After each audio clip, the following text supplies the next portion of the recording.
Cruzando as Conversas. Oferecimento Galeazzi Sul. Há 40 anos a evolução dos metais. Associação dos Oficiais da Brigada Militar e do Corpo de Bombeiros. Defendendo quem protege você. E Badesul. A gente dá valor para o Rio Grande crescer. Vamos lá. Boa noite, eu sou Guilherme Macalossi. Começa aqui na RDC TV mais uma edição do Cruzando as Conversas, o seu programa de análise e debate sempre logo após o Dois Toques. Nosso programa é transmitido através dos canais 24 e 524 da Claro Net TV e também pelas redes sociais @RDCTV Digital. Você pode nos encontrar no Facebook, no Twitter, no Instagram e no YouTube. Estamos em todas as redes.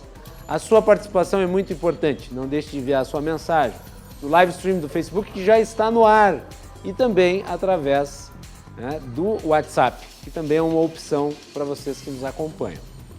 Cruzando as Conversas é um oferecimento da Associação dos Oficiais da Brigada Militar e do Corpo de Bombeiros, defendendo quem protege você.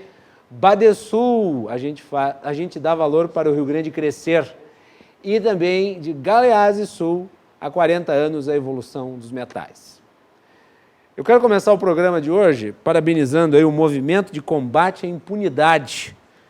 Teve um evento da BEIC, que é comandado pelo meu querido Fábio Costa Pereira. Eu estive lá na última sexta-feira, um evento que teve a participação do professor Percival Pugina e também do deputado Marcel Van Hatten. E houve o lançamento desta... Vou pedir para o Reverino colocar no ar, se ele consegue, Reverino. Consegue enquadrar aqui para a câmera? O livro, que na verdade é uma revista, mas é um livro, que é grandinho. Revista Jurídica do Combate à Impunidade, primeira edição, está aqui então. Consegue pegar aí? Tá aí. Revista Jurídica do Combate à Impunidade, primeira edição. Uma obra muito bonita, aliás, né? Muito bem editada, muito bem diagramafada. Parabéns aí ao Fábio pelo trabalho que está executando à frente da BEIC. E uma hora dessas vamos trazer aí o pessoal, alguns dos autores do livro, que é um compêndio, como uma revista jurídica, é um compêndio de artigos relativos à segurança pública, que é um tema mais que em evidência, que tem toda a minha atenção e a atenção deste programa. Então fica aqui o meu registro. No programa de hoje nós vamos falar sobre partidos políticos e formação de governabilidade. Para tratar deste tema, eu convidei o professor Sérgio Borja, que retorna aqui no programa. Prazer recebê-lo, professor. Boa noite. Todo meu prazer de estar aqui, né, com ex-aluno, né? Uma grande alegria estar com ele aqui e também já dividi bancada em outras ocasiões, pessoal jovem, né? Então, uma coisa boa ver a juventude aqui participando, né? O Lázari, né, que tá trabalhando nessa área, e o Westphalen, né? Westphalen. Na área de ciência política, Ciência política. Então, é muito bom. E discutir um tema que, para mim, é importantíssimo. Eu tenho um site nos meios sociais, né, que sergioborja.com.br, e ele inicia exatamente em 2012, está com 730 mil acessos, né, tratando exatamente do problema da partidocracia, ou de uma reforma política no sistema, porque os partidos, eles têm uma existência muito recente, né? A evolução é recente, século XVIII, século XIX, né? O século passado, mais ou menos, que foi 1830, a sedimentação dos partidos, né? E o estudo e a catalogação dos partidos, ou de interesses, ou partido ideológico, né? Tem uma série de catalogações a respeito, né? E isso se solidificou com as revoluções burguesas, a Revolução Francesa e a Revolução Americana. E o modelo americano é que toma conta e exporta, sabe, por um mimetismo, emulação, né? Por imitação. Rui Barbosa passa tudo isso. Todo o sistema copia o sistema americano para a primeira Constituição, e há um bloco de constitucionalidade histórica todo o bloco de constitucionalidade histórica, que são as várias constituições, até a Constituição de essa 1988, que vários institutos se mantêm. Se mantêm os partidos, mas com uma alteração que de público passam a ser privados, né? Primeira vez, inclusive, destoando, sabe, do domínio, né, da doutrina e das leis internacionais, né, dos outros países, porque é sempre considerado de direito público e não privado, né? Perfeito. Depois vamos examinar mais a fundo a questão, professor. Pois não? O professor Sérgio, que é autor desses livros aqui, Projeto Democrático, que discute muito esse problema partidário, muitos artigos. Isso aí foi o Valmir Batista, na época, presidente da UAB, sabe, que fez o prefácio, né? Então houve uma massa crítica muito grande de discussão desses vai e vens da política nacional e das estruturas políticas, né? Também isso aqui já é Mercosul, a luta pela União Latino-Americana. Isso Deixa eu aí. apresentar todos, professor. Depois o senhor faz um apanhado geral. E por fim, o mais recente, Guerra das Moedas, que a gente já falou aqui, teve o lançamento do livro aqui no programa. E a partidocracia. Está pequenininho ali, né? É isso aí, muito bem. Zé Westphalen, prazer receber o amigo de novo também, cientista político, velho companheiro de debates aqui no programa. Hoje não está chovendo, Zé. Hoje não está chovendo, o pessoal que acompanha deve já saber que essa piadinha, normalmente está chovendo quando eu venho. Hoje não está chovendo. E um tema que eu gosto muito de tratar, pois, Lucas, esse tema, eu escrevi o meu TCC, Ciência Política, na qual o Fernando Schiller foi meu orientador. Em 2003 eu me formei e o meu TCC de graduação foi sobre a governabilidade, onde eu tratava justamente sobre muitas das coisas, problemas que não foram resolvidos ainda no país.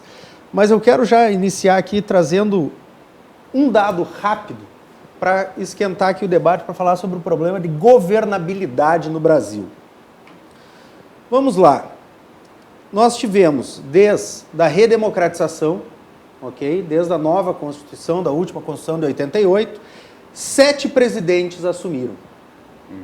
2 presidentes foram empichados, 2 presidentes foram presos, 2 presidentes do Senado renunciaram e alguns foram presos, 4 presidentes da Câmara dos Deputados foram afastados do parlamento e destes 2 foram presos. Tudo isso aconteceu num brevíssimo período de 1988 para cá. Então, acho que só esses dados aqui já comprovam e corroboram que o sistema institucional brasileiro não funciona. Muito bem. E também tenho o enorme prazer de receber aqui no programa, pela primeira vez, Lucas Lázari, que é advogado do ramo eleitoral, também é membro da Academia Brasileira de Direito Eleitoral e Político, a ABRAPED. ABRADEP. Lucas, bem-vindo, boa noite. Boa noite, Guilherme. Boa noite, José. Boa noite, professor. Satisfação em revê-lo. Toda minha. Os partidos políticos, há um ditado americano que diz que a democracia é o regime dos partidos, porque os partidos políticos são os instrumentos que a sociedade utiliza para se fazer representar no parlamento. Então, uma democracia forte não necessariamente precisa, como é a nossa, de obrigatoriedade de filiação partidária para disputar mandatos eletivos, mas uma democracia forte não prescinde de partidos políticos fortes. Então, talvez nós estejamos vivendo no Brasil hoje seja uma contradição que, ao mesmo tempo em que há muitos partidos políticos, há poucos partidos fortes, consolidados na sociedade, em que a sociedade se sinta representada por eles.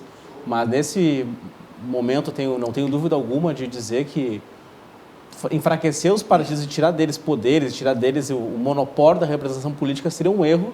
Espero, ao longo do debate, poder convencê-los disso. Então, vou começar por aí e contigo já. Sim. O nosso amigo Caetano Lopumo está lá em Brasília. O Caetano Sim. é o presidente do IGADS. Exatamente. Na última semana aí nós tivemos, semana retrasada, tivemos um evento do IGAD, junto com outros institutos aí, outros órgãos, voltado para o direito eleitoral. Uma das temáticas que foi abordada ali foi a questão das candidaturas independentes. Isso. E isso foi alvo de hoje, lá no Supremo Tribunal Federal, de uma audiência pública. Isso. O deputado Marcel Van Hatten, com quem eu falei na sexta-feira, estava lá e defendeu a tese das candidaturas avulsas. O Lopum tá lá também. Eu não sei, eu acho que ele ia falar. Ele me disse que Ele ia falou falar. hoje. Eu confesso que eu mandei uma mensagem para ele, mas eu acredito que ele tenha defendido a tese contrária, mas não vou afirmar Contrário. isso porque ele não me chancelou essa. Mas qual que é a tua avaliação? A minha avaliação. Quem tá aqui é o Lucas. Eu quero saber do Lucas o que ele acha. Tem um debate político, eu acho que a gente pode fazer, tem aqui um cientista político, mas uma questão agora jurídica, e tentando falar de uma forma que o nosso telespectador entenda. A Constituição é muito clara. A Constituição diz expressamente que é requisito de elegibilidade, ou seja, é requisito para se disputar um mandato eletivo a filiação partidária. Qual é a tese que está sendo discutida no Supremo Tribunal Federal hoje? É porque no Pacto de São José da Costa Rica, da qual o Brasil é signatário e que, portanto, tem força de lei no Brasil, na minha opinião, inclusive, força de lei super legal, ou seja, tem uma força superior à própria Constituição. Se não me engano, no artigo 23, posso confirmar posteriormente, diz que nenhum cidadão poderá ser impedido de votar e de ser votado. Com base nesse artigo do Pacto de São José da Costa Rica, há uma tese no Supremo que está em debate de dizer que a Constituição, no ponto em que ela exige filiação partidária, ela está em contradição com o Pacto de São José da Costa Rica.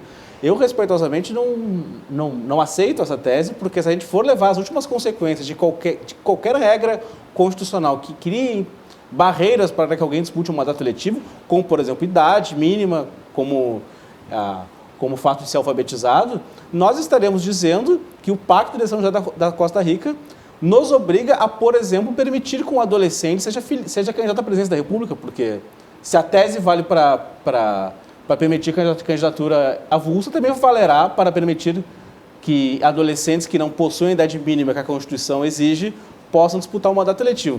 Então, poderemos fazer o debate político depois, mas o debate político, na minha avaliação, tem que ser feito no Congresso Nacional e não no Supremo Tribunal Federal, que não é o Supremo, na minha avaliação, respeitando as teses contrárias, que deve ser o foro adequado para que se debata a candidatura avulsa ou não. Eu já acho extravagante que o Supremo Tribunal Federal promova audiência pública. Mas o Supremo hoje debate de receita de bolo à segunda instância. Então, hoje se debate tudo no Supremo, né? Então não me apavora absolutamente Mas nada. não é né? por isso que a gente tem que achar que é Concordar, adequado, né? Seja lá a receita de bolo, seja a filiação partidária. O fato que o Supremo Tribunal Federal ele vem, né, com uma agenda própria, para além das suas sandálias, para ficar com a citação clássica. E quando um ministro, acho que foi no caso Barroso, O Barroso é o relator do caso. É o relator desse caso. Ele promoveu essas audiências, quer dizer, ele está submetendo o voto dele a uma consulta, de alguma maneira. Quer dizer, deveria partir da sua própria análise do texto Eu constitucional. não sou né? necessariamente Eu contrário à crítico existência das dessa- audiências públicas, porque, na verdade, como é um caso cujo resultado terá impacto sobre toda a população, porque, embora seja um recurso extraordinário de um caso específico, o resultado desse processo terá impacto direto sobre todos, é normal, eu acho até aceitável que o ministro chame o que a gente chama de um direito de amigos da corte, ou seja, peça para que as pessoas que entendem na área, que atuam na área, entreguem pareceres a ele. Então, nesse ponto, eu não sou crítico. Eu sou crítico, na verdade, a tese que está sendo sustentada no Supremo. Não sei se ela vai passar, mas me parece que o Barroso está tendente a colher essa tese de que o Pacto de São José da Costa Rica nos obriga a aceitar candidaturas avulsas. A grande Zé, mas questão, falem, depois eu passo para o professor Sérgio. a grande questão que eu vejo, professor Sérgio, é que esse debate, embora eu concorde com as candidaturas avulsas, e eu acho que independe da existência e da representação, e eu concordo que a representação é através dos partidos, a política se dá através dos partidos políticos. Tu precisa ter uma organização Tu mesmo é política. filiado ao DEM, né? Eu sou filiado ao Democrata.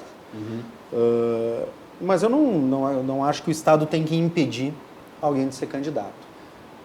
Porém, essa discussão, ela é a menor das discussões que a gente vai ter no nosso sistema político brasileiro. Ela é a que menos importa e é a que menos impacto traz para a governabilidade do país. Aliás, ela não influencia hoje em absolutamente nada. E caso... Não pioraria a governabilidade? Se hoje, são 513 deputados, por exemplo, no Rio Grande do Sul, apenas 2 teriam sido eleitos independente do partido, que é o deputado Marcel Van Hatten e o deputado Onyx Lorenzoni. Foram os únicos 2 deputados que fizeram isso fizeram na votos. governabilidade? Então, foram os únicos 2 que fizeram votos Sim. suficientes para se eleger independente do partido. Sim. Então, o quê? Candidatura avulsa, dificilmente tu vai eleger um grande número de deputados Sim. que concorram avulso. Sim, Então, eles inclusive nos Estados Unidos, onde existe candidatura independente, não é comum que se eleja. não é comum que se eleja, é lá de vez em quando. Então, pouco vai influenciar. A candidatura avulsa pouco vai influenciar. Dos 513, tu acredita que mais de 500 seriam de partidos? Com certeza, com certeza. Dificilmente. Não teme que a aprovação disso acabe impactando na representatividade dos partidos dentro do cenário político eleitoral? Tu vai ter uma eleição. Tem muita gente que diz que isso vai enfraquecer os Porque partidos de o modo a argumento é o inviabilizá-los. seguinte, qual é o argumento que eu pessoa acho que acha- a gente concorda? Que é o seguinte, é ruim para quem está no executivo ter que negociar com 27 partidos. Mas pior seria não ter nenhum partido para negociar. Para e negociar, serem tem que todos negociar avulsos. com Aí todos seria, avulsos. seria um Negociar caos com completo. 513 em particular, cada um. Imagina que desastre que seria. É que vamos lá, as pessoas acham, né, professor, que é muito simples ser candidato. Não, agora eu quero ser candidato, não preciso de partido, vou ser candidato. Bom, para primeiro, tu tem que ter contador, tu tem que ter É advogado, complexo isso. tu tem que ter uma organização. Tem que ter voto também. Não. Que é o mais difícil Não, de tudo. mas essa é a última etapa, tu tem que ter uma série Olha de que eu acho questões. até mais fácil. Tu tem que ter uma Para série uma de pessoa questões popular antes. como você, talvez. No meu caso, acho que seria o mais difícil Né? de todos. Mas a estruturação de uma campanha ela é tão complexa que tu vai ter um que outro que vai concorrer para realmente tentar buscar uma eleição de fato, mas a maioria vai ser outsiders que concorreriam, que são aqueles candidatos caricatos que tem nos partidos, que concorrem dentro de partido igual, que é o cara vestido de gaúcho, é o cara vestido de travesti, é o cara de jogador de futebol, é o cara que faz piadinha. Toda eleição tem essas figuras folclóricas. Sim, porque o modelo proporcional leva a isso. Agora, o que acontece, o que falta, o que eu vejo que falta sim, é uma estruturação mais orgânica e nacionalizada dos partidos políticos. Os nossos partidos políticos não são nacionalizados, salvo o PT e o PSDB que desnacionalizou, né? Ele voltou a ser um partido de poucos locais. Os nossos partidos, por exemplo, PP no Acho que Rio no Grande modelo tradicional de partido, o PT ainda é o partido. ele é o né? partido mais nacionalizado de todos, que acaba dúvida tendo uma votação nivelada em todos os estados, né? Pega o Democratas. No Rio Grande do Sul, o Democratas ele não é muito forte. Na Bahia, ele é fortíssimo. O PP no Rio Grande do Sul é muito forte. O PP na Bahia não é forte. E assim tu vai indo, né? Os partidos, o PMDB tem um bom nível de nacionalização também. Isso Mas tudo- é que o PMDB é uma Ok. quase que uma Mas holding. Mas o que Não é acontece? bem um partido. Mas o que influencia no nível de nacionalização num partido mais fortemente? Ter concorrido a eleições majoritárias presidenciais. É isso que te dá Verdade. capilaridade nacional. E quais foram os únicos partidos que concorreram em todas as eleições de 88 para cá? PT, PSDB e o PMDB agregado a um deles. Exato. Por isso eles têm uma o nacionalidade DEM? maior. E o DEM? Com candidatura própria, acho que candidatura só o própria. PT e o PSDB. Não estou afirmando isso, mas Mas lembrando o de PMDB cabeça... teve candidato Não, próprio. Sim, mas não em teve todas, ele candidato- continuou em todas. Tu teve o Quercia é que esses numa, estiveram em todas, deixa eu tu ter teve uma o Quercia em pra última. uma, tu teve o PMDB de vice na outra. Mas enfim, mas concorreu na majoritária que acaba fazendo organizações locais nos partidos. Então acho que o nível de nacionalização influencia muito. Então eu vejo que as candidaturas, elas não têm tanta influência na governabilidade. Agora sim, o número exacerbado de partidos políticos que nós temos no Brasil são 32, 33. registrados no TSE e quase 30 na Câmara de Vereadores. Na Câmara de Vereadores. Na Câmara dos Deputados. Na Câmara dos Deputados. Eu já puxo aqui, eu tenho os dados aqui, professor, do número de partidos, que isso torna uma coisa aqui, ó, são 30 partidos hoje com representação na Câmara. 30 partidos. Para se ter uma ideia, em 2002 eram 19 e apenas 7 tinham mais de 5%.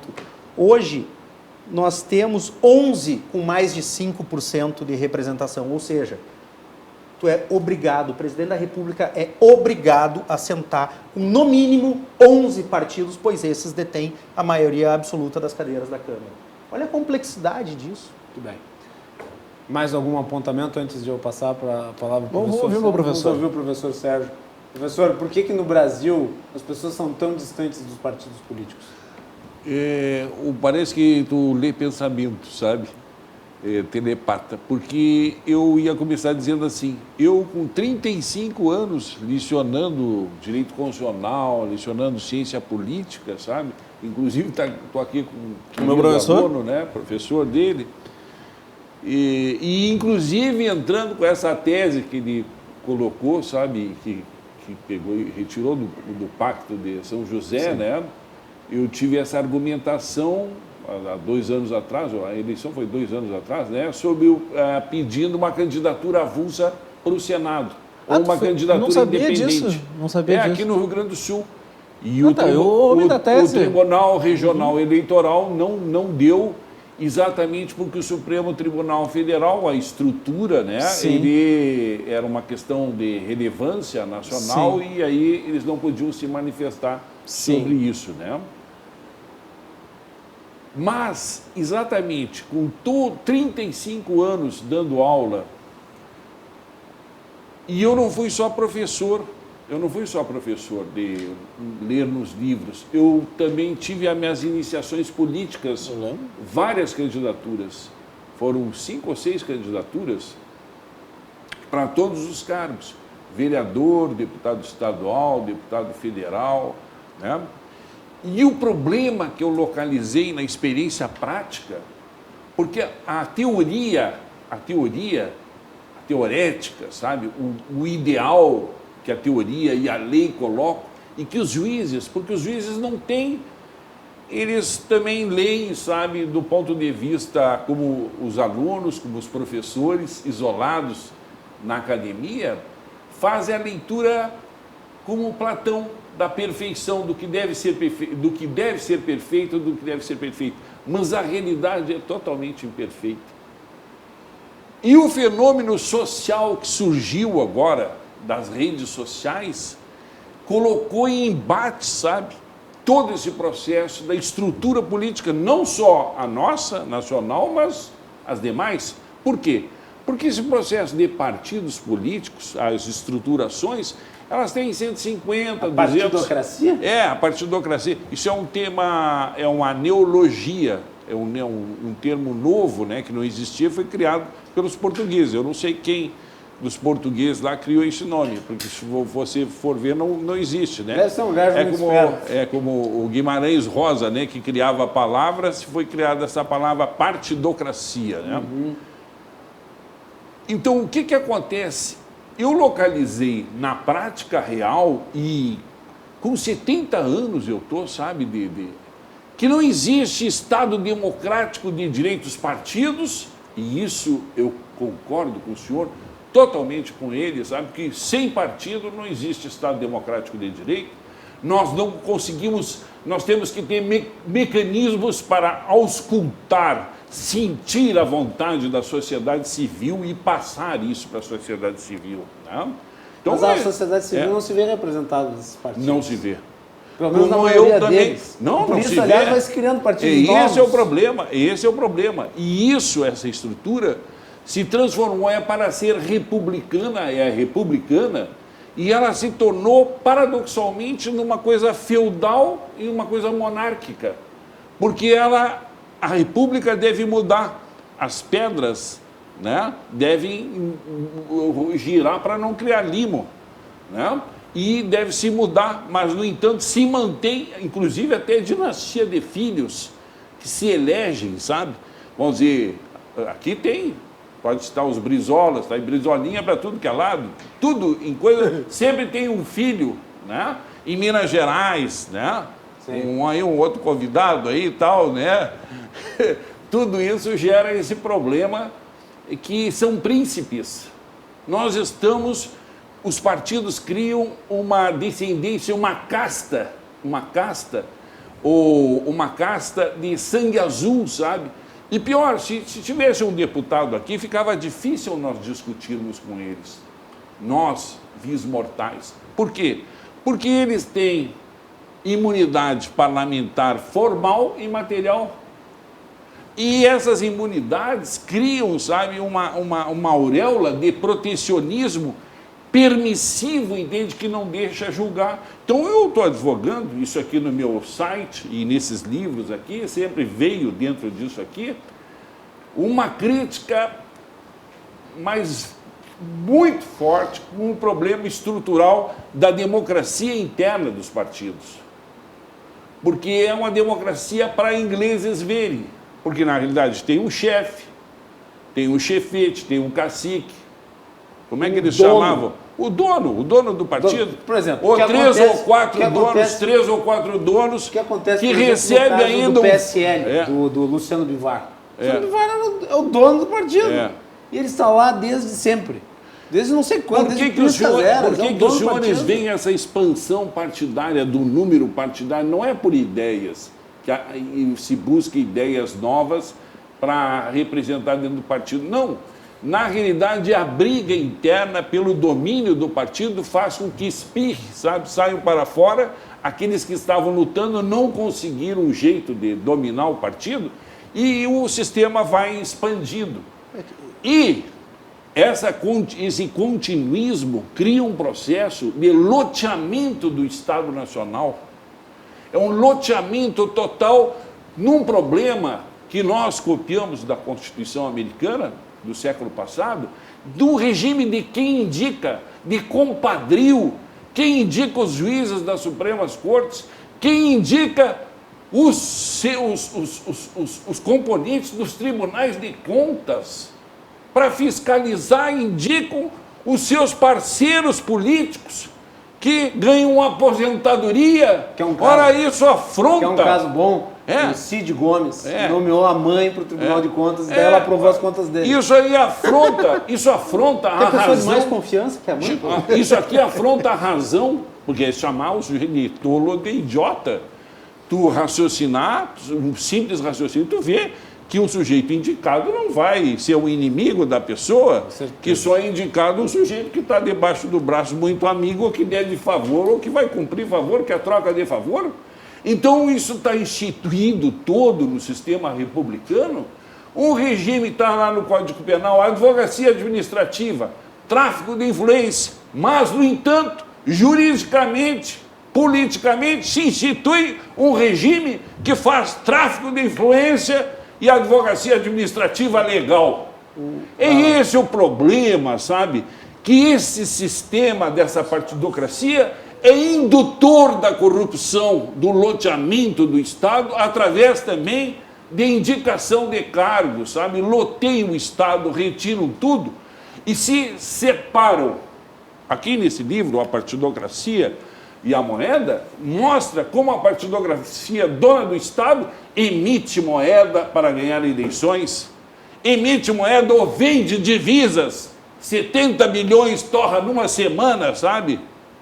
Com completo desconectado total, pega um banco e empresta para tudo que é republiqueta, sabe? Sem condições de pagar, sabe? Quer dizer, ou mais, nomeia funcionários para fiscalizar, cria leis para fiscalização, para depois pegar coima e largar dos empresários, né? Que é as facilidades, tem que comparecer no cartório, porque as duas funções dos políticos, é legislação, fazer a lei e fiscalizar. Fiscalizar eles não fiscalizam. 30 anos de república sem fiscalização estourando aí. Uma coisa que eu vejo, é sempre muito bom ouvi-lo, mas é bom girar a roda. Uma coisa importante que eu vejo, e aí eu retomo o que eu falei no início, na abertura, que é sobre o sistema institucional brasileiro. A formação é este nosso presidencialismo. Até o Marcos Vinícius de Almeida, presidente do IP, está nos assistindo aqui. Um abraço para o Marcos Vinícius. Um dos políticos mais íntegros, um cara excepcional. Se Deus quiser aí, vai querer, ele vai ser deputado estadual aí, vai assumir, vai nos honrar muito. Ele coloca aqui sobre parlamentarismo, voto distrital misto em lista aberta, cláusula de barreira partidária, financiamento privado e recall eleitoral, no qual eu concordo absolutamente com todos esses pontos. E vamos entrar nesses pontos um pouco mais a fundo. Mas o que eu quero colocar principalmente, né? O brasileiro, com a internet, ele descobre alguns neologismos, algumas palavras, ele sai usando aquilo para tudo, né? A gente nunca escutou tanto falar em presidencialismo de coalizão como nos últimos anos. Só que as pessoas atribuem, porque o problema do Brasil é o presidencialismo de coalizão. Só que ninguém sabe o que é isso. Né? Na verdade, presidencialismo de coalizão ele não é sinônimo de corrupção, para começo de conversa. Não. Ele foi algo que foi cunhado por Sérgio Abranches e que foi muito bem executado por Fernando Henrique Cardoso. Foi o presidente que melhor soube fazer uso do presidente. Na verdade, foi ele que arregimentou e colocou em prática isso. Mas, na verdade, não era com o intuito de lotear governo, é que ele enxergou a anomalia do nosso sistema. E qual é a anomalia do nosso sistema? Eu sou eleito presidente com 51% dos votos. 49 não me quis, 51 me quis. Então, eu já sou eleito pela metade. Eu chego no parlamento, o meu partido... 51 dos válidos. Dos válidos, né? Mas se for considerados não válidos, talvez tenha até uma maioria que o rejeitou. Com certeza. Se for considerado as abstenções, então... é verdade. Como foi o caso de Porto Alegre. Os votos que não quiseram o prefeito Marquesan foram maiores do que os votos que quiseram eles. Foram contar nisso só para ficar... Sim. Então, daí o Fernando Henrique entrou dentro do parlamento, ele olhou para aquela situação, eu tenho 40 deputados, o PT tem 40 deputados, estamos no 0 a 0.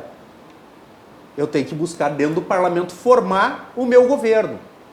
E aí entra o grande problema do Brasil, que é o presidencialismo de coalizão. Fernando Henrique entrou para dentro do parlamento, democratas, PFL à época, eu preciso de você junto. Eu vou te dar Ministério X para te administrar.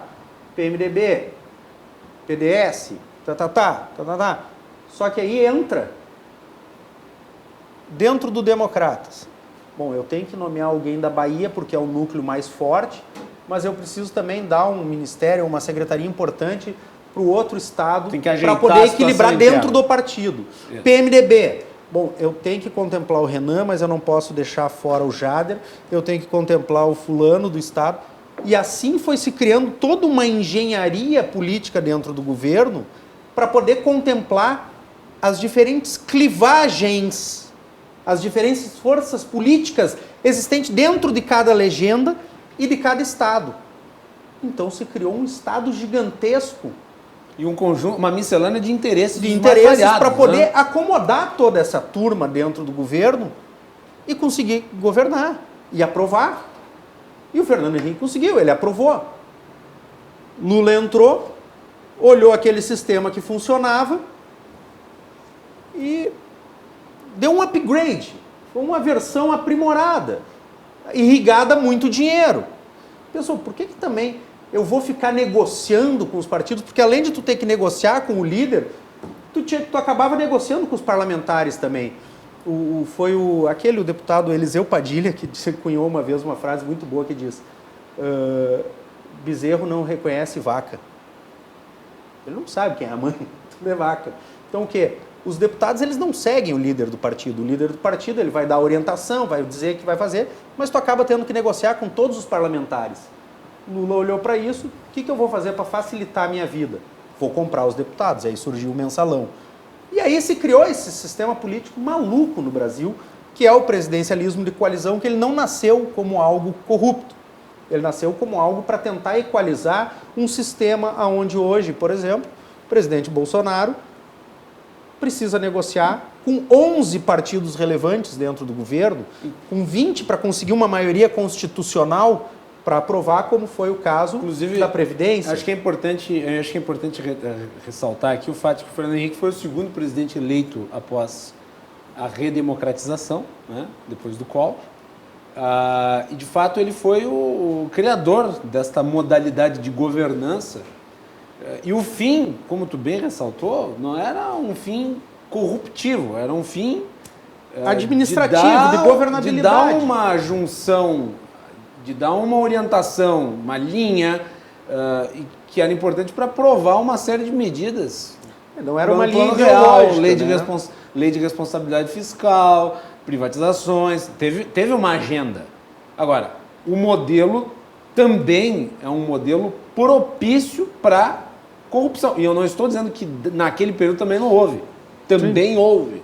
E houve bastante. Comprovado. Mas é um modelo propício para isso, porque ele não é um modelo, natural de governança. Ele foi uma saída encontrada pelo Fernando Henrique para dar uma resolução provisória ao problema brasileiro. Não sei se é essa a tua avaliação também. A minha questão, Bruno. eu acho que Lucas, desculpa. penso que as falas de vocês, elas, na minha opinião, elas têm como como principal causa é que o nosso eleitor tem dificuldades de responsabilizar politicamente o parlamento por atos políticos da gestão, porque no executivo, e não interessa a esfera do executivo, se é municipal, estadual ou federal, é onde o eleitor coloca os seus olhos e onde ele responsabiliza pelos problemas que ele sente na cidade, que ele sente no estado, que ele sente na nação. Uhum. Então, o parlamentar, digamos, ele não é cobrar, o eleitor tem dificuldade de punir o partido político que ele entende que não está votando, que não está atuando de forma correta no parlamento, porque o eleitor tem dificuldade, primeiro, de acompanhar o sistema, acompanhar a dinâmica do Congresso, e segundo, que eu acho que agora já está um pouco, a nova regra permite um pouco mais forma de controle, o eleitor tem dificuldade de saber que se ele votar no Sérgio, pode acabar ajudando o Macalossi. Ele tem dificuldade em que pese ele vota assim desde muitos anos, desde antes da ditadura, já se usava o sistema proporcional. Mas eu, sinceramente, não acho, e eu acho que nisso eu vou discordar de vocês, primeiro, que a cláusula de barreira seja uma solução. Na minha opinião, tem vários casos. Se tem um partido que tem dono e tem pessoas no partido que estão enfrentando o dono desse partido, se a gente engessar demais a criação de partidos políticos, o que a gente fará é obrigar essas pessoas a viverem em partidos que têm donos que não são elas os donos. Ou seja, a gente vai estar aumentando o poder dos caciques partidários quando a gente restringe muito a criação e a existência de partidos. O que não significa que eu seja a favor que exista tantos partidos representados, deixando claro. Eu acho que uma grande medida que vai valer a partir da eleição do ano que vem é que o partido político, ainda que pequeno seja, terá que ter representatividade, ou seja, um partido pode ser pequeno, mas ele terá que, com os seus próprios votos, chegar ao parlamento, o que acaba com aquela questão de um partido pequeno se aliar a um partido maior e assim chegar ao parlamento, ou seja, pequenos partidos estarão no parlamento, mas pequenos partidos que conquistaram o mínimo de representatividade nas urnas e não que foram na carona dos partidos maiores. E penso sim... Eles podem estar dentro do parlamento, os pequenos, eles só não vão ter acesso ao fundo, acesso à liderança de bancada, acesso às regalias que os partidos têm, mas eles vão continuar existindo. Sim, mas é uma forma de, a partir do momento que a gente sufoca demais a existência do partido... E aqui na Assembleia Legislativa do Rio Grande do Sul já se fez algo que eu acho pioneiro, que é acabar com a exigência de acordo unânime entre as bancadas para algum projeto, por exemplo, tramitar em regime de urgência. Porque eu acho que o partido pequeno segue tendo seu espaço de liderança, segue participando do colégio de líderes, mas ele não poderá levantar o braço sozinho e, ao levantar o braço, impedir a tramitação célere de um projeto. Se existe já um quórum, ainda que qualificado, não unânime. Eu acho que há medidas a serem feitas, primeiro, para diminuir, para facilitar a governabilidade dentro do parlamento, mas também para não sufocar tanto a representatividade partidária, porque os pequenos partidos têm, querendo ou não, representatividade, e se a gente tira eles do jogo político, o eleitor pode acabar se sentindo fora do jogo, sem opção. É que essa é a questão. Será que a gente tem tantas ideologias assim para tantos partidos? Eu tenho PCB, PCdoB, PCO, PSOL, que no fim das contas, tu olha, todos defendem basicamente, doutrinariamente, eles têm a mesma linha. Só que uns são mais sujos, outros mais limpinhos, outros fumam mais, outros fumam menos. Mas essa é basicamente mas tu tem que enxugar, professor. Eu acho que a gente acaba tendo partidos demais. E, por exemplo, agora o presidente Bolsonaro quer criar o partido... O Aliança. O Aliança. Partido de viés liberal conservador, que não existe no Brasil hoje. O partido mais próximo de um viés liberal conservador que tem no Brasil é o Democratas. Mas é mais liberal do que conservador, né? Democratas é mais de linha liberal do que... Não, ele não chega a ser um Livres, ele é menos que o Novo, ele é mais conservador que o Novo. O Novo tem um viés mais liberal que o Democratas. Mas, enfim, Mas esse partido desse espectro, até porque o espectro da direita Porque não dá conservadora é nova no Brasil como representação. Importante tu apontar isso, porque o PSL não é nada disso. O PSL foi uma sigla que surgiu aí no cenário, se potencializou com base no Bolsonaro, que foi isso. O PSL surgiu na facilidade, que era uma porteira muito O fácil antes PSL para é criar fruto partido. desse problema que nós estamos E o analisando. PSL existe há muitos anos, né? Há muitos anos. mas Já ele foi de várias ideologias distintas. Até hoje, quando se cria um partido, agora com a mudança da legislação das cláusulas de barreira que se interpretaram, professor, antes tu criava um partido político, independente de tu ter representação parlamentar ou não, tu tinha X% do fundo partidário. Ou seja, o PCO, que nunca elegeu um deputado na vida, sempre ganhou em torno aí de 500, 600 mil reais por ano do governo. Ele ganhava Partido da causa operária. da causa operária. Defende cláusula de barreira, ao contrário do Lucas. Defendo cláusula de barreira. E eu acho, inclusive, que deveria... Ela foi este ano, essa eleição que passou, Sim, ela vai aumentando. foi 1%, a próxima vai ser 1,5%, depois vai para 2,5% até chegar a 3,5%. Com 1% e 9 deputados federais distribuídos em estados diferentes, nós já tiramos 11 partidos da Câmara Tu Federal. acha, Lucas, que esses 11 partidos vão fazer falta para o eleitor? Não sei se vou fazer Que falta. é contra o fim, tu que é contra a cláusula de barreira. Você acabou de dar um exemplo de um partido que tem representatividade na sociedade, que passou a cláusula, mas pode não passar na próxima, que é o Partido Novo. Eu acho que ele tem um eleitorado pequeno, mas fiel, que se sente representado por ele, e que ele passou nessa primeira cláusula, mas pode não passar na próxima. Eu acho ruim que não passe, porque se tem um setor significativo do eleitorado que se sente representado por ele, é ruim para o sistema político que esse nicho do eleitorado esteja sem essa representatividade. Mas ele não vai passar se ele não fizer um bom trabalho, se não evidenciar a sua ideologia, se não mas vamos pegar a votação que ele fez na suas... última eleição. Essa votação já se sinaliza que ele tem representatividade. Mas quando a cláusula aumentar, quando chegar no máximo, não teria passado. Mas isso o não é trabalho bom. vai aumentar. Né? Porque aí Mas também supondo que dentro normalmente não cabe, eu acho, a nós julgar se trabalhou bem ou trabalhou mal. O que cabe é fato que tem representatividade. Mas se não aumentar, é porque a sociedade não se vê tão representada assim naquele espectro partidário. O partido aumenta e ele vai ter mais capilaridade se ele tiver mais aderência daquelas ideias na sociedade. Mas depende também, né, Zé? Porque assim, um partido pode se valer assim de quadros que não necessariamente são pessoas do mundo que têm um interesse na política, mas que foram convidadas ou até mesmo cooptadas por sua popularidade, os campeões de voto, potencializar partidos aí. Mas sem coligação... Eleger um monte de parlamentares. Sem coligação, o campeão pelo de modelo voto proporcional. É ruim. Sem coligação, o campeão de voto não é interessante. Por que não? Digamos assim... Continua valendo o mesmo modelo. A única diferença Só é que não tem com um coligação. partido, Tu imagina coligação, o seguinte, todos aqui nós somos do partido A. Tá. Tu tem um potencial de 10 mil votos, eu tenho potencial de 10 mil votos, eu tenho potencial de 10 mil votos, eu tenho potencial de 10 mil votos. Nós aqui todos juntos conseguimos trabalhar para eleger um. Mas talvez a gente não eleja um. Vamos trazer o Marcel Van Hatten para o nosso partido. O Marcel tem um potencial de 400 mil votos. Aí nós todos vamos trabalhar para ele. Pelo exemplo que tu acabou de dar, seria bom, porque ele iria fazer a cadeira dele e ia fazer mais uma. O Marcel não fez outra cadeira. Mas por uma questão de que o segundo colocado não fez os 10% mínimo. Ele fez a segunda cadeira. O cara leva todos. Então o que acontece? Esse teu exemplo seria bom. Mas seria bom para nós ter um campeão de votos, independente não vai. Olha o que está acontecendo nas eleições municipais agora. Eu participo do processo municipal das eleições. Os partidos, por exemplo, vou pegar um exemplo da minha cidade natal, que é Cruz Alta. Qual é o partido do Derlei? PSD. O PSD elegeu um vereador com 750 votos. É uma votação boa para Cruz Alta, 750 votos.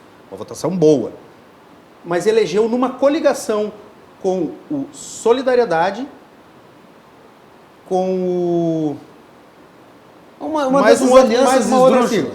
Mas o PSD só concorreu com um vereador. Ele só tinha um vereador para entregar. O Solidariedade fez legenda para colocar 2. O Solidariedade fez legenda para colocar 2. O PSC tinha um candidato, o PSD tinha um candidato. Tá, mas isso acabou. Como eles eram bons de voto... Isso acabou.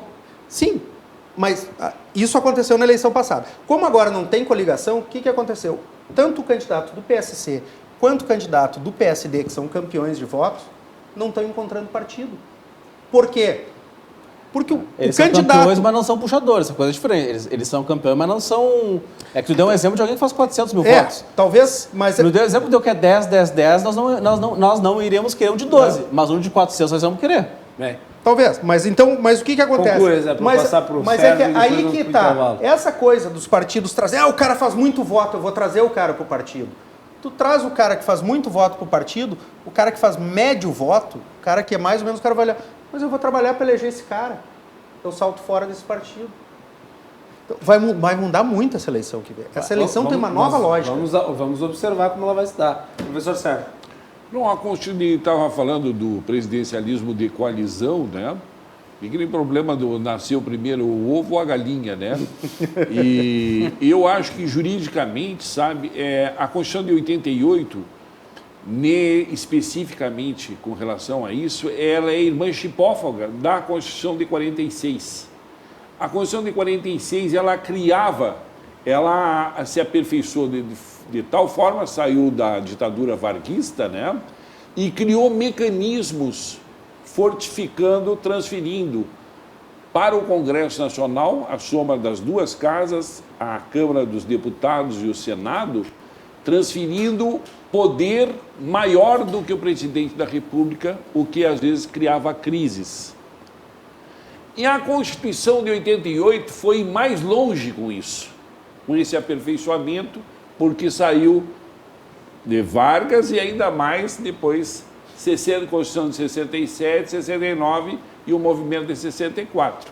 Então, são constituições em que o estamento político, prevendo uma recidiva militar ou uma concentração de poder no executivo, um poder dito ditatorial, né? Ela transfere constitucionalmente uma estrutura constitucional, né? E cria um sistema de balotagem ou duplo turno francês para revalidar ainda mais isso, dando à coligação o sistema de... Porque antes, na Constituição de 46, o sujeito se elegia com 36% dos votos, entre todos os demais candidatos era o que tinha mais voto, mas era 36% que ia mandar em 65% da nação que não tinha votado nele. Nos pequenos municípios isso acontece até hoje. Não é? Então, o que eles fizeram? Eles fizeram voto de balotagem ou duplo turno para que o presidente tivesse mais legitimidade e desse mais estabilidade ao poder. Agora, tem políticos que sabiam isso, porque estudaram a Constituição, né, e veem isso e sabem agir com a diplomacia política para poder conseguir... Hoje em dia é cada vez mais raro. A maioria. Tem outros que não sabem fazer essa leitura, porque são os dois primeiros. Eu até adverti a Dilma no segundo mandato, porque... Falou para ela? Falou para ela não concorrer, ela não entendeu. Eu escrevi um artigo, não entendeu. Era complexo, né? O primeiro, Fernando Henrique, ele viu isso, e no segundo movimento, com esse habilidade tal dele, do presidencialismo de coalizão, que transformou a Constituição, o conceito de Constituição, né, num ser mutante. Aquela do cantor aquele, né? Raul Seixas? É o Raul Seixas. É a metamorfose ambulante. A Constituição. O Lula que disse que era metamorfose ambulante. Por quê? Porque esse presidencialismo de coalizão fica acima da Constituição e muda o que quiser. Inclusive foi e mudou a reeleição, que fazia 100 anos de república, desde 1891, que nem os governos militares, nem o milico se reelegeu, nenhum deles, nem o general se reelegeu, e eles são mais democráticos do que esses que estão aí, Detalhe. que se reelegem, ficam mais 4 anos indicando ministros do Supremo, 2 anos, 2 períodos, querendo ir para 3 períodos, como Franklin Delano Roosevelt, que corrompeu a Constituição americana, porque um dos problemas maiores é a corrupção do sistema republicano pela reeleição reiterada, sem limite. Eu aqui advoguei, aqui nos livros... E o Fernando Henrique, ele se reelegeu, ele validou... Não, ele quebrou o bloco de constitucionalidade. A emenda constitucional da reeleição foi para ele mesmo. Para ele. Não foi para o próximo, E gastou 70 bilhões de dólares, ele queimou numa semana um faraway, que era uma cortina de fogo, ele queimou 70 bilhões de dólares numa semana para fazer esse negócio. Foi fichinha perto do que o Temer intervalo. Parece garantido. Vamos fazer intervalo, professor.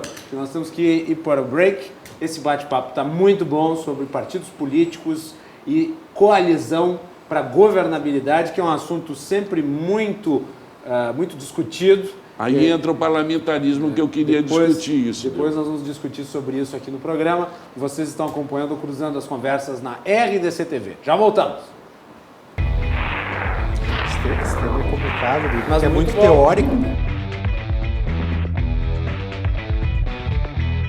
Estamos de volta na RDC com o professor Sérgio Borja, também com o Zé Westphalen, cientista político, e o advogado Lucas Lázari. Estamos falando sobre governabilidade de partidos políticos. O Cruzando as Conversas você assiste nos canais 24 e 524 da NET, pelas redes sociais, @RDCTV Digital. Estamos no Twitter, Facebook, Instagram, isso, em todas as plataformas. Não deixe de mandar sua manifestação, a sua mensagem é muito importante. O Cruzando as Conversas é um oferecimento da Associação dos Oficiais da Brigada Militar e do Corpo de Bombeiros, defendendo quem protege você. Badesul, a gente dá valor para o Rio Grande crescer. E Galeazzi Sul, há 40 anos, a evolução dos metais. Mensagens do nosso público. Vou mandar um abraço aqui para o Marcos Vinícius de Almeida. O Zé Westphalen leu a mensagem dele anteriormente, mas de qualquer modo ressalto aqui que ele manda mensagem sobre a qualificação da mesa, e de fato é qualificadíssima. A Mara Ferreira de Castro nos acompanha lá do Rio de Janeiro. Ela diz que a FHC gastou muita grana para conseguir seu segundo mandato e agora fica dando uma de puro. Ela diz ainda, um bom negócio ser dono de um partido, mesmo sendo um partideco. Aliás, é melhor ser dono de um partideco. O Jean Buffon, parabéns pelo programa, sempre com vocês. Ele diz que a Constituição de 88 foi a festa do lobby de muitas classes. Pena que o povo não acabou sendo representado. Aliás, tem uma confissão do Nelson Jobim, né? Que ele alterava a Constituição aos sussurros. Dizem as más línguas.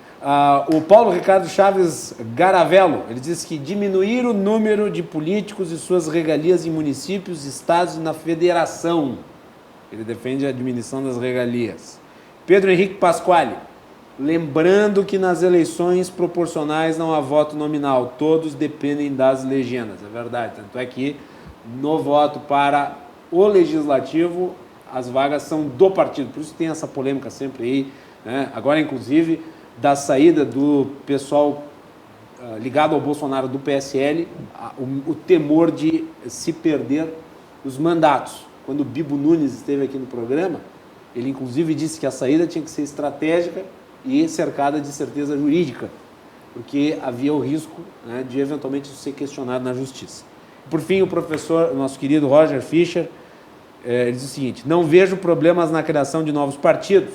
Cláusula de barreira e fim das coligações nas proporcionais tendem a extinguir aqueles que não tiveram razão de sua existência. A médio prazo teremos um número menor de partidos. Abraço aos debatedores. Obrigado, Roger, pelo abraço para o Roger. Grande figura, Roger Fischer. Esteve aqui recentemente, inclusive, divulgando o evento do IGAD lá, junto com as outras entidades. Muito bem, voltamos para esse segundo bloco. Westphalen. Vamos puxar aqui um assunto que o professor, no encerramento, falou, que é a questão do parlamentarismo. Muita gente diz, mas imagina se nós tivéssemos um sistema parlamentarista com esses deputados que nós temos aí dentro do parlamento, que horror, Rodrigo Maia ia ser um primeiro-ministro. Acho que, em primeiro lugar, a gente precisa dizer que este parlamento e que estes deputados que estão aí, eles são frutos do presidencialismo, não do parlamentarismo. Sim, então, verdade. E do modelo proporcional. E do modelo proporcional que existe. Então, eu vejo que a gente precisa avançar em algumas questões como o voto distrital. O Marcos Vinícius falou em recall. Me permite uma pergunta? Hã? Me permite uma pergunta? Claro. Quem desenha os distritos? Hã? Quem desenha os distritos?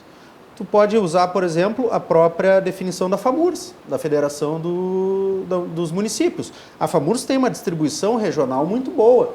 Achas que no Congresso se é aprovado tranquilamente? Não, nada no Congresso é aprovado tranquilamente, até porque tem matérias, para se ter uma ideia. Isso foi bom tu ter lembrado é isso. difícil que não tenha que ser Não, a implementado. questão de desenhar distrito é uma questão, porque o Macalossi, por exemplo, ele faz voto aqui no bairro Eu Floresta, acho que a que eu não gente faço está, voto nenhum, em lugar nenhum. e no centro, ele vai querer que o bairro Floresta seja um distrito e o centro seja outro. E os adversários, eles vão querer que o bairro Floresta e o centro sejam um distrito único, para ele ter só uma... Esse teu comentário é muito bom, porque olha só. Os Estados Unidos passam por esse problema na questão de desenho de distritos. Não, isso vai ter. Mas 1999, de 98 para 99, Michel Temer assumia novamente a presidência da Câmara dos Deputados.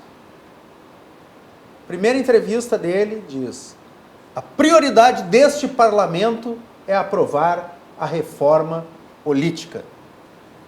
E a gente vem arrastando os mesmos projetos há diversos anos. Então não é fácil passar algo na Câmara. E por que não vai ser fácil nem desenhar distrito e muito menos passar o voto distrital?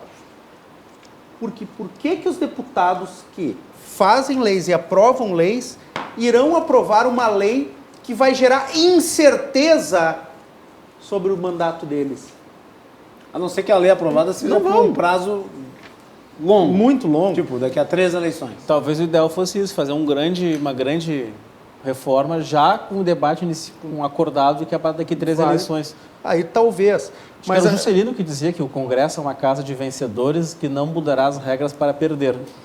Então, uma boa frase, Juscelino. Eu não sei se é do Juscelino ou se a frase, alguém me diz que é do Juscelino, que eu tentei pesquisar se é dele mesmo e não achei. Aquelas frases anônimas que são apropriadas por políticos Se eu fosse, famosos. se eu fosse mau caráter, eu diria que a frase é minha, mas como a frase não é minha, eu ouvi alguém dizer, eu dou o crédito dela, embora não tenha certeza que seja. E o Lucas falou, e eu vou passar para o professor, mas eu quero trazer um dado do porquê que a formação dos distritos vai ser uma coisa extremamente complexa. Muito complexa. Eu trabalhei, Mas vai ter que se enfrentar. eu trabalhei com o deputado Nardes no último mandato dele, antes dele ir para o Tribunal de Contas da União. Aquela eleição, que foi a última que ele disputou, ele fez mais de 100 mil votos. Ele foi um dos mais votados do Estado. O Nardes, ele é de Santo Ângelo. Dos mais de 100 mil votos dele, na cidade natal dele, ele fez 6 mil votos. Em Santo Ângelo. Mas o Nardes já tinha sido 3 vezes deputado estadual, 3 vezes deputado federal. E se nós pegarmos todo o mapa eleitoral de todos os políticos eleitos, eles se elegem por um distrito. Como nós não temos o voto distrital misto, ou seja, ele não responde única e exclusivamente por aquela região, ele sai pulverizando eleitorado e buscando ampliar o eleitorado em cima do desgaste do seu colega de partido, porque ele vai criar um desgaste natural, porque tu não tem como estar respondendo, tu não tem a accountability permanente nesse nosso sistema, no seu distrito. Então os deputados eles vão migrando de distrito e vão migrando de votos. Por exemplo, na minha cidade, se elegeu agora o deputado Pedro Westphalen com quase 100 mil votos, fez 97 mil votos. Em Cruz Alta ele fez 13. Se ele não tivesse os 13 mil votos de Cruz Alta, ele era deputado igual. Ele era deputado igual. Então, é por isso que existe essa dificuldade de a gente fazer. Mas para a gente poder ter um parlamentarismo, seria extremamente necessário o voto distrital. Senão é muito difícil tu formar bases coesas. Agora, é importante esse problema de quem decide o que é o distrito, onde o desenho do distrito, sabe? Eu não tinha percebido esse detalhe importantíssimo, sabe? Porque o distrito também ele vem contrariar um problema que é a grande imprensa. Porque, às vezes, a pessoa não tem base eleitoral num local, mas ele tem uma antena de televisão com 1000 megahertz ou tem uma exposição notória na televisão durante bastante tempo, que são os jornalistas, e tem redes de televisão que tem 4, 5, 3 senadores, 2 senadores são eleitos, sabe, exatamente em função da notoriedade que tem. Sim. E vários deputados e vários vereadores são eleitos em função dessa notoriedade que ultrapassa, como não existe distrito, funciona todo o estado como um distritão e o sujeito pega a voto onde vai a antena de televisão ou o rádio. Como aquele lá das cadeiras de roda, né, que fica distribuindo cadeira de roda, se elege, né? Bem, de onde quiser, né? Aí o cara é do município, distribui uma emenda parlamentar lá para o outro canto do estado, porque vai pegar verba. e tem um detalhe, não né? tem Que eu acho que, accountability acho que nunca tem do um eleitorado. detalhe aqui que é danoso para o modelo atual, que é este, que gera uma série de distorções, mas também é causa do encarecimento das campanhas. O sujeito tem que fazer campanha pelo estado inteiro. Se fosse no distrito, e nós podemos discutir qual que vai ser a profundidade do debate sobre os distritos, se fosse no distrito, a campanha seria muito mais barata, porque ele teria que ter uma estrutura de campanha menor e mais densa no Não, local onde ia atrás do voto. e a localização da demanda, sabe, do que é necessário instalar naquele distrito. Porque o sujeito que está morando em Porto Alegre e por voto difuso de antena de televisão, antena de rádio, ele não pega voto lá numa outra cidadezinha, mas não sabe os problemas daquele local. Vai lá, São por Lucas. distritos. Toca a bala. Eu quero só colocar para não ficar um consenso na mesa aqui sobre a questão do parlamentarismo, que eu acho um sistema que funciona muito bem em diversos países, mas acho que todo o sistema político, para se legitimar, Tem que fazer uma reforma. ele precisa que a população se sinta representada por ele.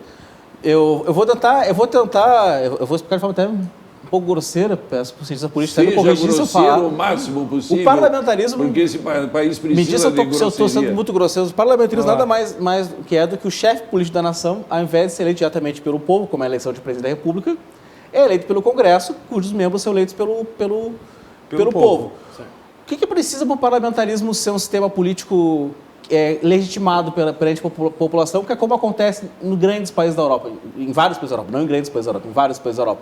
A população vota na eleição de deputado, na eleição do Congresso, já sabendo que ela terá que dar maioria para o partido da sua preferência e o partido já disputa a eleição dizendo, olha, se o meu partido tiver maioria, o primeiro da minha lista será o meu indicado para ser primeiro-ministro. Eu não consigo imaginar no Brasil algo parecido acontecendo. Primeiro que nós não temos tradição de voto partidário, a população vota em pessoas, não vota em partidos. E para o parlamentarismo existir, a população precisa votar em partidos, porque ela precisa saber que ela vai ter que o primeiro-ministro, para ela se sentir legitimada pelo primeiro-ministro da nação, ela precisará entender que na eleição do Congresso Nacional ela terá que votar num partido político que dirá para ela que, se tiver maioria, indicará a determinada pessoa para ser primeiro-ministro. Só vou te fazer só uma observação ali. Faz a observação e vamos para o intervalo. Não, porque, na verdade, o presidente ele continua sendo o chefe da nação. Por exemplo, Sim. Lá, Bolsonaro se elegeu presidente num sistema parlamentarista. Ele é o chefe da nação. Ele é que representa o país. Sim, mas quando institucionalmente. eu falei chefe, foi chefe político. E aí tu tem um chefe de governo. E aí depende dos níveis de parlamentar. Por exemplo, na França. A França tem um primeiro-ministro que ninguém sabe quem é o primeiro-ministro. Que ele é o administrador do país. A França elege um administrador. Tu sabe quem é o presidente da França, que é o que representa o chefe político. Mas tu tem um primeiro-ministro eleito pelo parlamento, que é quem conduz. A Inglaterra, por ser monárquica, o chefe de Estado sempre será a rainha. E aí tu tem o parlamento. Então existem diversos movimentos, mas o quê? É que o chefe de governo, aquele que toca a máquina do dia a dia, é a maioria do parlamento que vai dizer, ó, esse aqui é o que nos representa para tocar a máquina. Muito bem, nós vamos ter que fazer intervalo e voltamos na sequência. Mas só para o público entender, se hoje estivesse instituído o modelo parlamentarista com o presidente como chefe de Estado, o presidente da República continuaria sendo o Bolsonaro e o primeiro-ministro seria o Rodrigo Maia. Onix Lorenzoni. Deputado também. Não, eu estou pegando, Sim, mas não, o presidente eu tô da pegando Câmara- quem está eleito, quem recebeu os votos dos Tem que ter a parlamentares. maioria. E o primeiro-ministro, no caso, quem teria mais poderes seria o primeiro-ministro e Poderia não o ser um presidente. primeiro-ministro que Quem é o chefe não da Casa fosse Civil da seria o mesma... primeiro-ministro, Não, né? A poderia função ser dele. um primeiro-ministro que não fosse da mesma linha do presidente. Poderia. Isso acontece. Isso aconteceu na França. Voltamos na sequência com Cruzando as Conversas aqui na RDC TV.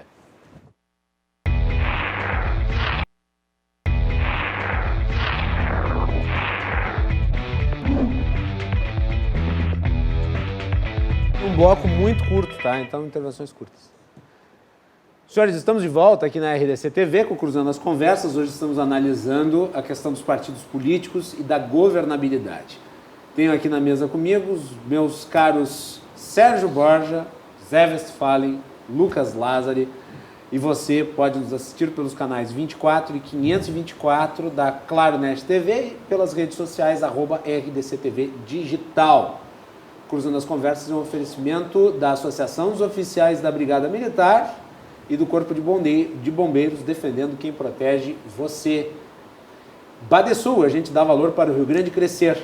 E Galeazzi Sul, há 40 anos, a evolução dos metais. Senhores, nós temos um bloco curto, então nós vamos ter que calibrar muito bem o tempo aqui. Eu vou ler só a mensagem do Lauro Bronzoni.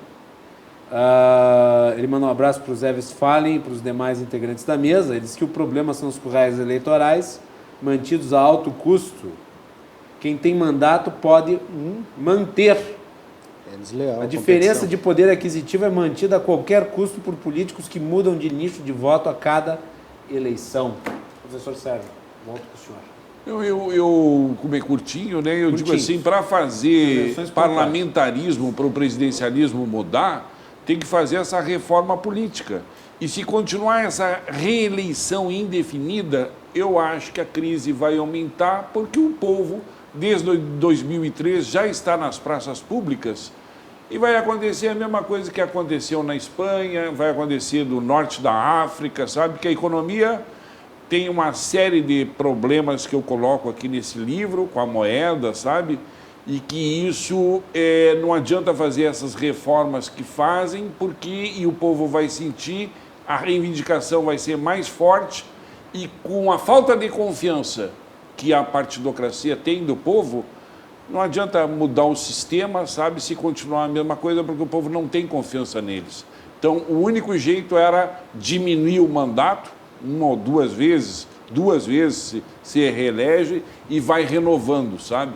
Porque mas vamos lá, no Congresso houve uma enorme renovação, no Senado a maior da história, mas nem por isso a qualidade do Senado é reconhecida pela população, muito pelo contrário. Inclusive, as pessoas têm a sensação de que essa legislatura é pior que a anterior. A legislatura continua esse presidencialismo de coalizão, o presidencialismo de coalizão, que é a politicagem e a necessidade de uma maioria dentro do presidencialismo, que termina até com a tripartição do poder, porque não vai ter executivo e legislativo, porque o executivo vai sair de dentro do legislativo. Fica aquele executivo reservado lá, que é o presidente da República, mas o chefe de governo, que é o primeiro-ministro, sai de dentro do parlamento. E se continuar essa mesma coisa aí, dá até revolução, sabe? Porque Lucas, não tá boa a coisa. Todo sistema político tem vantagens e desvantagens. Verdade, nenhum é perfeito. Nenhum é perfeito. E eu penso que no Brasil, a história já prova. Eu vou tirar o plebiscito lá de 61, de 62, que teve o plebiscito, porque lá tinha uma conjuntura política que talvez até vocês votassem pelo presidencialismo, porque claramente o parlamentarismo naquela circunstância foi um golpe contra o então presidente João Goulart, que estava com poderes limitados. Mas em 93 ele foi derrotado novamente, pós-constituinte, e eu penso que a nossa população não aceitaria conceder ao Congresso Nacional o direito de eleger um primeiro-ministro. Em outros países isso funciona muito bem, porque as pessoas já votam para o seu Congresso sabendo que o primeiro-ministro virá da lista mais votada. Aqui nós não temos o hábito de votar em lista, aqui nós temos o hábito de votar em pessoas, e, portanto, já que eleitores gostam de votar em pessoas, eles não aceitarão dar ao Congresso o poder de escolher o primeiro-ministro. Posso ter errado, mas se colocar esse plebiscito, e tem que colocar... Isso é uma confusão completa. Completa. O William não está... E eu acho que você não discorda que isso tem que ser plebiscitado, porque a população escolheu... E o plebiscito, não tenho dúvida alguma de que o presidencialismo ganharia com uma forte... O senhor não está errado, nem equivocado, o senhor está certíssimo. A política brasileira é extremamente personalista. Sistema é o colapso total. A cultura política brasileira, infelizmente, é personalista. Mas Tanto que a gente fala em... Eles dizem bolsonarismo, imediatismo. a gente não diz que tem uma corrente política hoje chamada de bolsonarismo. Imediatismo, bolsonarismo, porque- getulismo. Só que ninguém disse Vai lá, também Zé. que o parlamentarismo ele precisa ser implantado a fora da noite por dia. Tu pode ir criando mecanismos institucionais que vão, ao longo do tempo, criando essas condições para que o parlamentarismo seja implantado.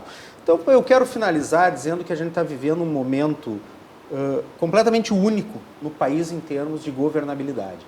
Pela primeira vez desde a redemocratização, desde o Fernando Henrique, o presidencialismo de coalizão, o executivo, o governo federal, o governo Bolsonaro, quebrou a lógica política de negociação com o parlamento. Diferentemente de todos os outros governos que se foi para dentro do parlamento, se negociou com os partidos, se negociou com os líderes e se loteou o governo para se construir maiorias, o governo ele está construindo maiorias volantes. A cada votação que é aprovada, e basicamente quase todas foram aprovadas até agora, um imenso índice de aprovação do governo nas suas demandas, vieram de construção de maiorias volantes. O que são as maiorias volantes? Não é uma A maioria vai, se forma e fechada. depois se desfaz. Se forma Exatamente, ela se forma no interesse daquela pauta. Um Isso minuto, é inédito no Brasil. Tem que distribuir o Isso tempo é uma dos forma diferente de ver a política e mais, devolveu ao parlamento a primazia da agenda. O executivo governava com a primazia da agenda, sendo que a primazia da agenda tem que ser do parlamento. Então está forçando o parlamento a trabalhar pela primeira vez. Se não tem a rua e as praças, esse parlamento não faz isso. Se não tem na rede social ameaçando um exército Mas nós temos. e a rede, Olha, nós chegamos e a nesse rede nível. da rua, porque está funcionando Com assim. Mas a democracia Tá funcionando- é isso, tá as pessoas funcionando estão... assim. Tá Mas a funcionando democracia assim. é isso, tem participação popular. Mas não O com o parlamento exército. assustado. Com o exército? O parlamento assustado com a falta de legitimação. pessoas nas ruas. Falta de legitimação com as ruas.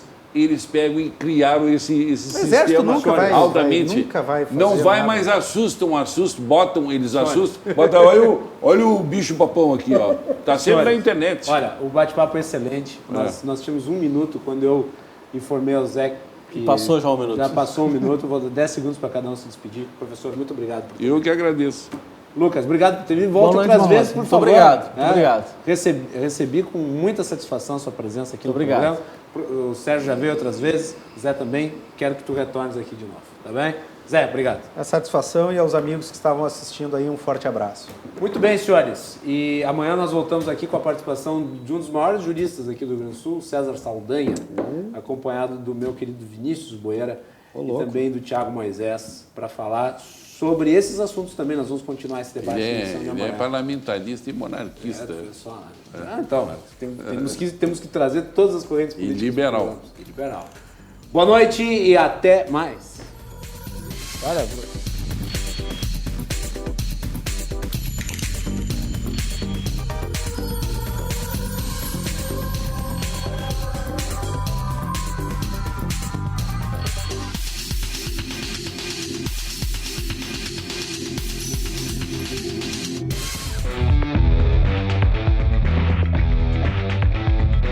Cruzando as conversas. Oferecimento Galeazzi Sul. Há 40 anos a evolução dos metais. Associação dos Oficiais da Brigada Militar e do Corpo de Bombeiros. Defendendo quem protege você. E Badesul. A gente dá valor para o Rio Grande crescer.